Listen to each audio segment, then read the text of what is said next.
प्रधानमंत्री नरेंद्र मोदी की अध्यक्षता में शुक्रवार को केंद्रीय मंत्रिमंडल की बैठक हुई। इस मीटिंग में संविधान में दिए गए SC/ST के लिए आरक्षण के उप वर्गीकरण यानी कि सब कैटेगराइजेशन पर सुप्रीम कोर्ट के फैसले पर डिटेल डिस्कशन किया गया। इसके साथ ही इस बैठक में यह भी साफ कर दिया गया कि डॉक्टर BR अंबेडकर की तरफ से जो संविधान में बातों का जिक्र है, जिसमें अनुसूचित जाति और अनुसूचित जनजाति के लिए जो आरक्षण प्रणाली है, उसमें क्रीमी लेयर का कोई प्रावधान नहीं है। ऐसे में अंबेडकर के संविधान के मुताबिक ही आरक्षण का प्रावधान होना चाहिए, ये कहा गया इस बैठक में। अभी जो हाल ही में माननीय सुप्रीम कोर्ट ने आरक्षण के विषय पर एक जजमेंट दिया है। इस जजमेंट ने सुप्रीम कोर्ट ने SC और ST के रिजर्वेशन के विषय में कुछ सुझाव दिए। आज माननीय प्रधानमंत्री जी की अध्यक्षता में कैबिनेट में इस विषय पर विस्तृत चर्चा हुई है और कैबिनेट का सुविचारित वेल थॉट थ्रू मत है कि NDA सरकार बाबा साहेब अंबेडकर जी के बनाए संविधान के प्रावधानों के प्रति प्रतिबद्ध है, संकल्पबद्ध है। दरअसल कैबिनेट की मीटिंग में सुप्रीम कोर्ट के फैसले पर चर्चा हुई। सुप्रीम कोर्ट ने रिजर्वेशन के अंदर सब कैटेगरी बनाने की बात कही थी कि क्रीमी लेयर को अलाउ किया जा सकता है। अब कोटे के अंदर कोटे को किस तरीके से सुप्रीम कोर्ट के आधारित फैसले में मिली है, उसका जिक्र मैं कर देती हूं। दरअसल SC/ST रिजर्वेशन कोटे के अंदर कोटा होगा, इसका जिक्र सुप्रीम कोर्ट ने अपने फैसले में किया। रिजर्वेशन के अंदर कैटेगरी बन सकेगी, यह भी सुप्रीम कोर्ट ने कहा। सबसे पिछड़े समूहों को आरक्षण का लाभ मिल सके, रिजर्वेशन के लाभार्थियों का क्रीमी लेयर बने और जो नई कैटेगरीज हैं उसको राज्य सरकार बनाएगी, उसके लिए कानून। इससे पहले SC और ST सांसदों का एक डेलीगेशन था जो कि प्रधानमंत्री मोदी से मुलाकात करने के लिए पहुंचा और SC/ST रिजर्वेशन के मुद्दे और सुप्रीम कोर्ट के फैसले पर उन्होंने चर्चा की। बैठक के बाद मोदी की तरफ से X पर एक पोस्ट भी किया गया। साथ ही ये कहा गया था कि आज SC/ST सांसदों के एक डेलीगेशन से मुलाकात हुई। SC/ST समुदायों के कल्याण और सशक्तिकरण के लिए हमारी प्रतिबद्धता और संकल्प को दोहराया है और इस पूरे मामले में सियासत भी जबरदस्त हो रही है। कांग्रेस अध्यक्ष मल्लिकार्जुन खड़गे से लेकर मायावती ने अपनी प्रतिक्रिया दी है। क्या कहा उन्होंने, सुनिएगा। SC/ST के लोगों को क्रीमी लेयर के नाते उस बात पर उनको निकालना ये बहुत ही एक SC/ST के ऊपर एक बहुत ही बड़ी कुराड़ी उन्होंने डाली है और ये इरादा कि बीजेपी का आहिस्ता आहिस्ता रिजर्वेशन खत्म करना। केवल आश्वासन दिया जब वो MP लोग मिले हैं, लेकिन अलग से कोई सरकारी तौर पर उन्होंने ना कोई प्रेस के द्वारा इस संबंध में बताया, ना कोई उन्होंने अपना कोई ट्वीट जारी किया सरकारी तौर पे, जैसे वो करते रहते हैं। इन सब कारणों से आज इस देश में SC व ST वर्गों के रह रहे लगभग 40 करोड़ से ज्यादा लोग पूर्व में कांग्रेस की रही सरकार की तरह ही वर्तमान बीजेपी की केंद्र की सरकार के द्वारा भी अपने आप को काफी ठगा सा महसूस कर रहे हैं। जब तक ऑर्डर की कॉपी नहीं मिलेगी और जब तक हम लोग एक एक शब्दों को नहीं देख लेते, तब तक इस पे टिप्पा टिप्पणी करना उचित नहीं है। लेकिन हम लोगों का साफ स्टैंड है कि भाई जो दलितों को, आदिवासियों को जो आरक्षण जो मिला, ये क्रीमी लेयर कहाँ से आ गया? क्रीमी लेयर का कोई मतलब नहीं है। ये बाबा साहब अंबेडकर ने जो संविधान में जो आरक्षण दिया दलितों को, आदिवासियों को, ये सामाजिक तौर पे जो प्रताड़ना होती थी, जो भेदभाव, ऊंच नीच, छुआछूत, जो डिस्क्रिमिनेशन होता था, उसको देखते हुए दिया, जो कि आज भी एग्जिस्ट करता है। तो देखिए, आरक्षण पर सियासत आज से नहीं बल्कि दशकों से होती जा रही है। आरक्षण का मौजूदा हिसाब किताब क्या है, बही खाता, वो आप समझिए। सबसे पहले अगर मैं एससी की बात करूं, शेड्यूल कास्ट, तो उनकी आबादी है 16.6% और इसमें जो जातियां आती हैं वो 1108 आती हैं। इनके लिए 15% का रिजर्वेशन है। फिर आ जाते हैं शेड्यूल ट्राइब्स, जिनकी आबादी है 8.6% की। इसमें 744 जातियां शामिल हैं और इनके लिए 7.5% का आरक्षण है। ये है एससी और एसटी की आरक्षण की मौजूदा स्थिति।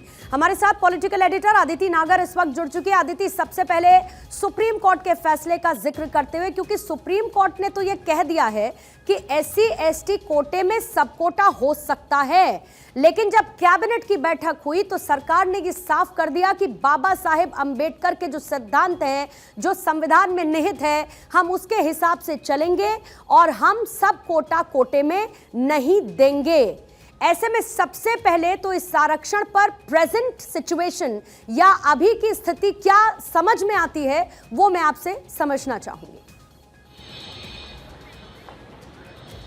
सबसे पहले तो मध्य प्रदेश का एक मसला था जिसको लेकर हियरिंग होती है, तो जो लंबे तक बात थी कि सब कोटा, कोटे में कोटा होना चाहिए या नहीं, उसमें सुप्रीम कोर्ट की एक बहुत महत्वपूर्ण हियरिंग आई है, जिसमें सीजेआई का ये कहना है कि अक्सर वो लोग जो धक्का मुक्की करके, और ये बहुत महत्वपूर्ण उनका एग्जाम्पल था कि जो धक्का मुक्की करके ट्रेन में घुस जाते हैं, वो कभी नहीं चाहते कि दूसरे अब घुस पाएँ, कोई और उसके बाद घुस पाए। अब इस कहने का तात्पर्य ये है कि सुप्रीम कोर्ट का ये मानना है कि अब वो समय आ गया है जब हमें कोटे में कोटा का प्रावधान समझना होगा और समझकर उस पर बिल बनाना चाहिए। यानी कि अक्सर ऐसा होता है पूर्णिमा, हमारे समाज में एक अलग अलग वर्गीकरण होते हैं और सुप्रीम कोर्ट भी उस वर्गीकरण को ढंग से इस्टेब्लिश करना चाहता है सिल्वर लाइनिंग के साथ। कैसे? अक्सर अगर हम, याद होगा आपको, वो हम बाद में जिक्र करेंगे, लेकिन अगर हम अभी एससी एसटी कोटे की बात कर रहे हैं तो इसमें जितने भी सब कोटे हैं उनको भी अक्सर एक बात कही जाती थी कि जिसकी जितनी आबादी उसको उस तरह का कोटा मिलना चाहिए। इसके साथ साथ अभी भी इस कोटा सिस्टम में ये एनालिसिस है कि कई लोग ऐसे हैं जिनको कोटा मिल रहा है, उनको मिल रहा है, फिर उनके बच्चों को मिल रहा है, फिर उनके बच्चों को मिल रहा है, लेकिन अभी भी ऐसे लोग हैं जो बहुत पिछड़ी जाति के हैं, एससी एसटी से आते हैं, लेकिन उनको नहीं मिलता। एग्जाम्पल के तौर पर जैसे एसटी का जिक्र करें तो मीणा को कितना मिल रहा है, उसके अलावा की जातियों को कितना मिल रहा है। तो सुप्रीम कोर्ट का ये ऑब्जर्वेशन है कि अब ये समय आ गया है कि इस पर चर्चा करके, डिबेट करके अब वर्गीकरण होना सही है, इसको वर्गीकरण करना चाहिए।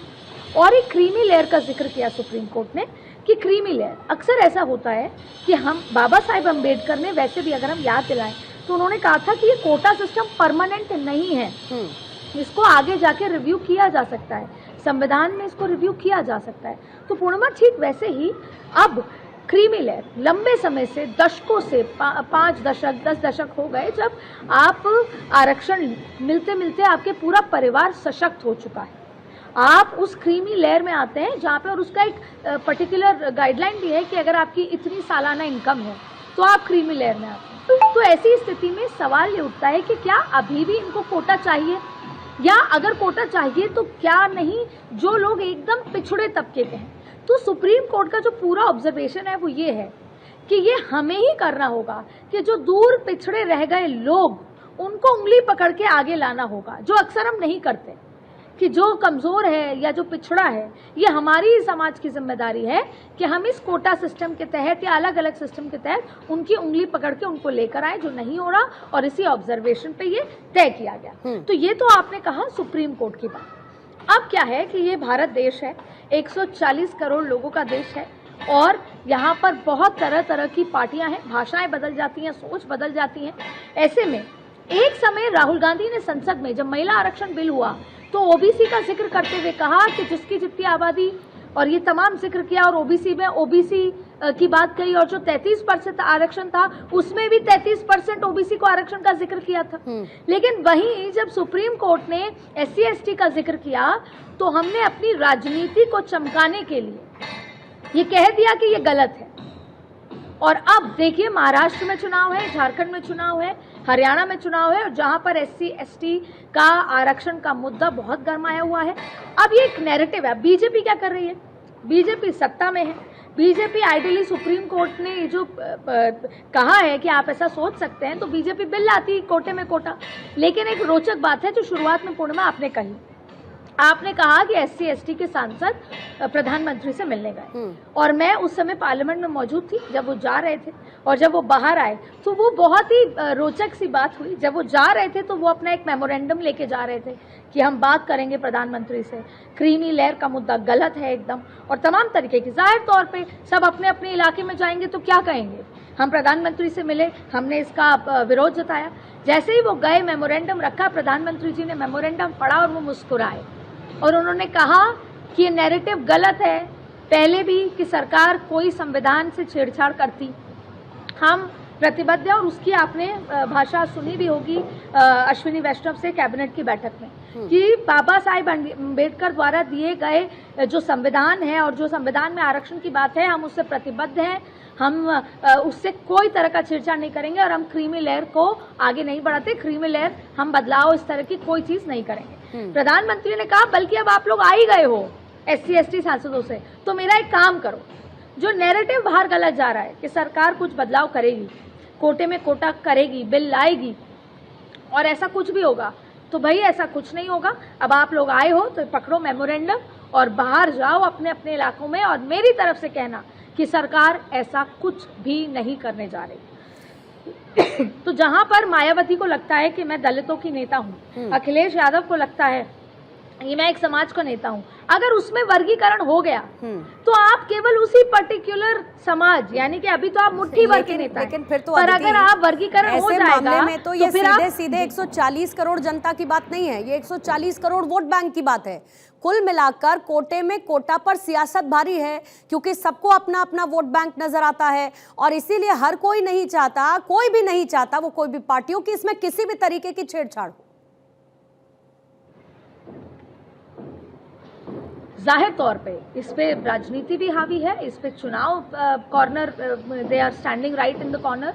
और दूसरी बड़ी बात है कि अगर SC ST, और आप देखिए, आपने 2024 के चुनाव पूर्णिमा बहुत बारीकी से देखे हैं, आप ये अच्छे से मानते हैं कि OBC SC ST की राजनीति इतनी प्रबल थी